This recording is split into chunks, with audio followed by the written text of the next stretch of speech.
গত ঈদে দেশীয় সিনেমায় নায়িকা হিসেবে অভিষেক হয় তাসনিয়া ফারিনের। শরীফুল রাজের বিপরীতে সঞ্জয় সমদ্দার পরিচালিত সেই সিনেমায় পুলিশ চরিত্রে দেখা যায় তাকে। এবার তিনি আসছেন শাকিব খানের বিপরীতে প্রিন্স সিনেমায়। এতদিন তার নাম ধরে শোনা গুঞ্জনই সত্য হলো অবশেষে। কিছুদিন আগেই গুঞ্জন ওঠে ঢাকাই সিনেমার শীর্ষ নায়ক শাকিব খানের বিপরীতে তাসনিয়া ফারিনকে অভিনয় করতে দেখা যাবে প্রিন্স সিনেমায়। তখন যদিও প্রিন্স টিম এ বিষয়ে জানায়নি কিছু। এবার নিশ্চিত খবর এসেছে এই সিনেমায় নায়িকা হিসাবে চূড়ান্ত হয়েছেন তাসনিয়া ফারিন। সিনেমা সংশ্লিষ্ট একাধিক সূত্র জানিয়েছে, চলতি সপ্তাহেই ফারিনের সঙ্গে আনুষ্ঠানিকভাবে হবে চুক্তি। এরই মধ্যেই শেষ হয়েছে তার সঙ্গে সব ধরনের কথাবার্তা।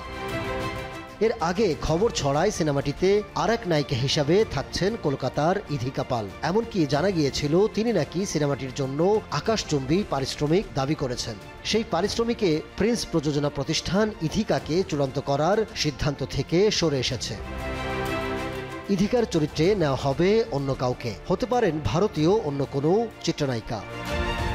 ছোট পর্দার নির্মাতা আবু হায়াত মাহমুদের পরিচালনায় নির্মিত হচ্ছে প্রিন্স।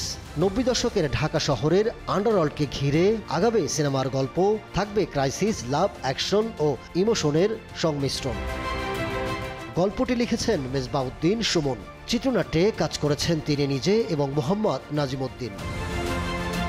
বাজেট, লোকেশন ও টেকনিক্যাল টিম সবই প্রায় চূড়ান্ত। ডিসেম্বরের প্রথম সপ্তাহে শুরু হবে shooting. Prince once upon A time in Dhaka মুক্তি পাবে আগামী ঈদ উল ফিতরে।